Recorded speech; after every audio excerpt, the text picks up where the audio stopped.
जय श्री कृष्ण। श्रोताओं, अब हम प्रवेश कर रहे हैं गीता जी के अध्याय 3 यानी कर्मयोग में। प्रभु ने पिछले अध्याय में सांख्य योग में आत्मा और शरीर की भिन्नता का ज्ञान दिया और बताया कि यही विवेकपूर्ण ज्ञान जान लेने के बाद दुख का कोई कारण नहीं बनता। उसके बाद प्रभु ने कर्मयोग के रास्ते पर भी चलने को कहा। इससे अर्जुन के मन में एक शंका उत्पन्न हुई, जो वो श्लोक 1 और 2 में पूछते हैं। केशव, आप ज्ञान को कर्म से उत्तम भी बतलाते हो, संग संग मुझे इस भीषण युद्ध में भी प्रभु लगाते हो। मेरे लिए क्या श्रेष्ठ है ये मेरी समझ नहीं प्रभु आया है। आपके मिश्रित वाक्यों ने मुझको थोड़ा सा भरमाया है। मुझको निश्चित करके वो एक पथ माधव बतला दो जो मेरे लिए हितकर हो। केशव, मुझे तुम समझा दो। भगवान मुस्कुराते हुए श्लोक 3 से 8 में उत्तर देते हैं। मैंने तुमको अर्जुन 2 मार्ग अब तक जो बतलाए हैं, सांख्य ज्ञानियों को कर्म योग कर्मियों को भाए है, परंतु कर्म छोड़ देने मात्र से तो कर्म के बंधन नहीं कटते। केवल कर्म त्याग देने से तो अज्ञान के बादल नहीं छटते। प्रकृति के गुण हर जीव से हर क्षण बरबस कर्म कराते हैं। चाहे ज्ञानी हो या कर्मी, सबको निरंतर कर्म में लगाते हैं। शरीर को कोई रोक भी ले, लेकिन मन को कैसे रोकेगा? इंद्रियां भले रुक जाएं, विषय चिंतन को कैसे टोकेगा? जिनके शरीर तो संयम धरे, मन मगर विषय चिंतन करें, ये तो अर्जुन पाखंड ही कहलाएगा। इससे कोई बोलो भला क्या पाएगा? सही तो ये है कि पहले मन को निर्मल करें, इंद्रियों पर मन द्वारा फिर एक अंकुश धरें, फिर इंद्रियों को निष्काम हो कर्म में लगा दे। इस तरह सांचे कर्म योग की गंगा बहा दे। कर्म के बिना बोलो कोई जीवन कैसे चलाएगा? जिएगा अगर कोई तो प्यारे भोजन तो पाएगा। जीव का हित कर्म करने में है, पालन अपना धर्म करने में है। भगवत अर्पण को यज्ञ समझ तुम कर्म करो। इस तरह ज्ञात कर्म योग का तुम मर्म करो। जो कर्म किसी और स्वार्थ से भरे होते हैं, उनमें समझो बंधन और दुख भरे होते हैं। तुम्हें कर्म नहीं छोड़ने हैं, बस पार्थ मुझसे जोड़ने हैं। इस तरह यज्ञ रूप कर्म में जो तुम लग जाओगे, तो कर्म के सब बंधनों से अर्जुन मुक्ति पाओगे। श्रोताओं, अभी तक प्रभु ने बताया कि हमारे निजी हित की दृष्टि से निष्काम भाव से प्रभु को अर्पित करने को कर्म करना ही श्रेष्ठ है।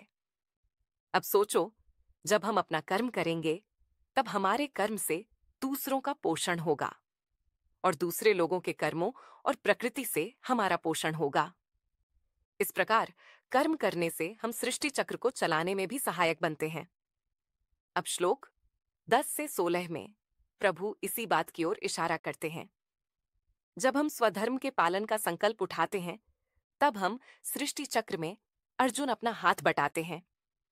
जब ब्रह्मा ने जीवों को पहले बनाया था, साथ में कर्तव्य रूपी यज्ञ भी आया था। यही तुम्हें समृद्धि दिलाएगा, ऐसा बताया था। ब्रह्मा ने इस तरह सृष्टि का ये चक्र चलाया था। जीव जब यज्ञ करेंगे तो देवता उस यज्ञ से पोषण पाएंगे, फिर कर्तव्य समझ वो अपना जीवों पर सुख बरसाएंगे। जो कुछ भी जीव अर्जुन उन देवताओं से पाएंगे, प्रभु को अर्पित करके जीव ये सारे तब खाएंगे। लेकिन जो प्रभु को अर्पण किए बिना भोग पाते हैं, वो तो हैं कृतघ्न पूरे। इसीलिए तो चोर कहाते हैं। संत जन प्रभु को अर्पित करके भोजन पाते हैं, तभी वो सब पाप फलों से अर्जुन बच जाते हैं। लेकिन जो अपनी रसना के लिए ही भोजन बनाते हैं, वो खाना नहीं अर्जुन, समझो पाप ही खाते हैं। चाहे भोजन किसी ने अपने परिश्रम से कमाया है, लेकिन वो अन्न तो अर्जुन धरती ने ही उगाया है। उसे उगाने को धरती ने जल तो वर्षा से ही पाया है। किसी ने तो वर्षा लाने को ये सृष्टि चक्र चलाया है। इसीलिए हमारी हर चीज में सबका हिस्सा है, उसमें सबके कर्मों का थोड़ा थोड़ा किस्सा है। इसीलिए हमारा धर्म बनता है अर्पित करके पाने का और सृष्टि चक्र में अर्जुन अपना फर्ज निभाने का। वेदों ने सबके अर्जुन कर्म बताए हैं। वेद लेकिन मुझ ब्रह्म से ही तो आए हैं। मेरा है उन सभी यज्ञ रूपी कर्मों में निवास, जिनका जीव करे निष्काम भाव से प्रयास। लेकिन जो कर्तव्य से दूर है, बस इंद्रिय तृप्ति में चूर है। उनका जीवन तो बेकार है, वो तो बस धरती पे भार है। श्रोताओं, अभी तक प्रभु ने बताया कि सामान्य लोगों को क्यों कर्म करना चाहिए? अब प्रभु उन लोगों की बात बताते हैं जो आत्मानंद में स्थित हैं, जिन्होंने भगवत प्राप्ति कर ली है, या फिर भगवान स्वयं। ये सब क्यों कर्म करते हैं? हमारे प्रभु श्लोक 17 से 24 में बताते हैं, जिसे आत्मा में ही बस आनंद है, जिसे आत्म तृप्ति ही पसंद है, जो संतुष्टि से पूरी तरह युक्त है, वो तो हर कर्तव्य से मुक्त है। उनको कर्म करके कुछ पाना नहीं है, कर्म ना करें तो कुछ गंवाना नहीं है। उनकी किसी से बची कोई आस नहीं है, उनमें कुछ भी पाने की कोई प्यास नहीं है। ऐसा नहीं कि ऐसे महात्मा कर्म नहीं करते, बस वो कर्मों में कर्तापन का भाव नहीं धरते। इसीलिए तुम भी कर्म करो आसक्ति छोड़ के, कर्म करो एक नाता मुझ ईश्वर से जोड़ के। इस तरह से तुम जीवन का परम लक्ष्य पाओगे। कर्म के बंधन से मुक्त अर्जुन तुम हो जाओगे। जनक आदि ने भी कर्म करके ही मुक्ति पाई है।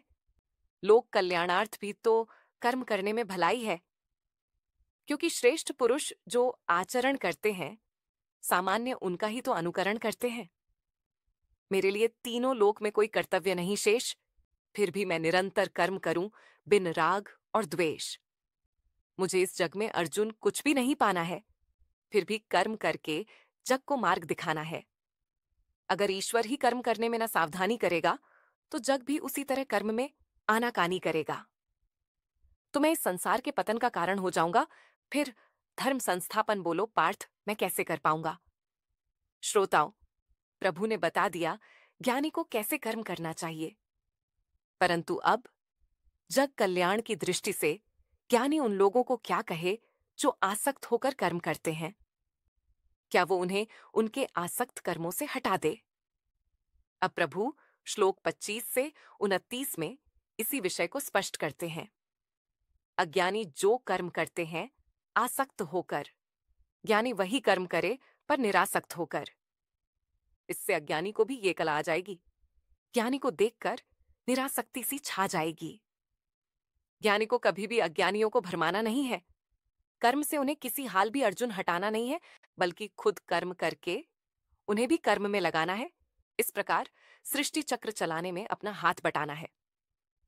प्रकृति के 3 गुण ही जगत में अर्जुन सब काम करते हैं। जीव अहंकार के कारण कर्तापन का झूठा दम भरते हैं, लेकिन ज्ञानियों ने ही ये सच्चाई जानी है। गुण ही गुणों में बरत रहे, ये बात मानी है। इससे उन्होंने आसक्ति से मुक्ति पाई है, कर्म बंधन काटने की मानो युक्ति पाई है। लेकिन अज्ञानी लोग जो गुणों से ठगे हुए हैं, आसक्ति पूर्वक ही सही कर्मों में लगे हुए हैं। ज्ञानी को चाहिए कि उन्हें कर्मों से हटाए ना, भ्रमित करके उन्हें कभी अकर्मण्य बनाए ना। अब श्लोक 30 से 35 में प्रभु अपना स्पष्ट निर्णय देते हैं, जो कि अर्जुन ने अपने प्रश्न में मांगा था। सब कर्म मुझे ही अर्पित कर दो, मन अर्जुन मेरे चरणों में धर दो, फल की आशा छोड़ दो, ममता से मुख मोड़ दो। अब मन से सारी चिंता और संताप हटा लो तुम। उठो, इस धर्म युद्ध में अपना धर्म निभा लो तुम। जो मेरे उपदेश को श्रद्धापूर्वक अपना लेगा, वो कर्म बंधन से छूट मुक्ति अर्जुन पालेगा। जो इस उपदेश में दोष देखे, उसे तुम मूर्ख ही मानो, वो विवेकहीन तो नष्ट ही हो गए। अर्जुन ऐसा जानो। ज्ञानी भी अपने स्वभाव के अनुसार ही आचरण करते हैं। सब जीव अर्जुन अपने स्वभाव का ही अनुकरण करते हैं। तो फिर केवल दमन बोलो पार्थ क्या कर लेगा? लाभ होगा जब जीव अंदर के भाव बदल देगा। राग द्वेष कभी इंद्रिय विषयों के प्रति अगर हो जाए, जीव को चाहिए कि विवेक के द्वारा उन्हें हटाए। राग द्वेष कर्मयोग के मार्ग के दुश्मन कहलाते हैं। विवेकी जीव वही हैं जो इनके बस में नहीं आते हैं। स्वधर्म में भले कुछ दोष हो, फिर भी उसी पे चलना चाहिए।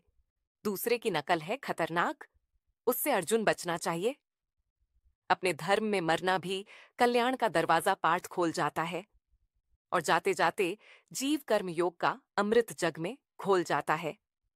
यानी दूसरों की नकल करके जीवन मत जियो, बल्कि अपने स्वभाव में से राग द्वेष निकालकर उसे पावन बनाओ। फिर अपने स्वभाव के अनुसार ही कर्तव्य का पालन करो। यही भगवान का वो स्पष्ट निर्णय है जो अर्जुन चाहते थे। श्रोताओं, अब अर्जुन को समझ आ गया है कि क्या करना श्रेष्ठ है और क्यों, परंतु उनके मन में एक महत्वपूर्ण प्रश्न उठा। अब अर्जुन श्लोक 36 में इसी विषय में पूछते हैं कि कई बार ये जानते हुए भी कि क्या सही है, हम फिर भी गलत कर्म कर बैठते हैं। ऐसा क्यों होता है माधव? कौन हमसे जबरदस्ती गलत कर्म करवाता है? अब इस अध्याय के अंतिम भाग में प्रभु श्लोक 37 से 43 में इसका उत्तर देते हैं। ये कामनाएं और ये क्रोध जो रजोगुण से पार्थ भरे हैं, वही बच सकते पापों से जो रहते इन दोनों से परे हैं। इन्हें तुम सबसे बड़ा शत्रु ही जानो, कभी ना बुझने वाली अर्जुन प्यास मानो। जैसे धूल का दर्पण के ऊपर एक आवरण पड़ जाता है, वैसे ही कामनाओं से अर्जुन मनुष्य का ज्ञान ठग जाता है। कामनाओं के चक्कर में ज्ञानी को भी ज्ञान भूल जाता है, मगर इन कामनाओं का उम्र भर कभी अंत नहीं आता है। इच्छाएं इंद्रिय, मन और बुद्धि में पार्थ निवास करती हैं। यहीं से उठ उठकर ज्ञान का उसके विनाश करती हैं। इसलिए सबसे पहले इंद्रियों पर नियंत्रण पालो, फिर इन कामनाओं को तुम पूरी तरह मिटा लो। नहीं तो कामनाएं धर्मपथ से तुम्हें डिगा देंगी, आत्मबोध से हटाकर रास्ता तुम्हें भुला देंगी। इंद्रियां वश करने को उन पर मन की लगाम धर लो और मन को बुद्धि के दृढ़ निश्चय के अंतर्गत कर लो। क्योंकि अर्जुन सबसे नीचे ये तन है, उसके ऊपर इंद्रियां, फिर मन है। बुद्धि अर्जुन मन से भी उत्तम है, मगर आत्मा तो प्यारे सर्वोत्तम है। इसलिए तब कोई इंद्री मन को बहका नहीं पाती है, जब मन पे बुद्धि के निर्णय की लगाम लग जाती है। अतः आत्मा को सर्वोत्तम मान स्वयं को स्थिर कर लो।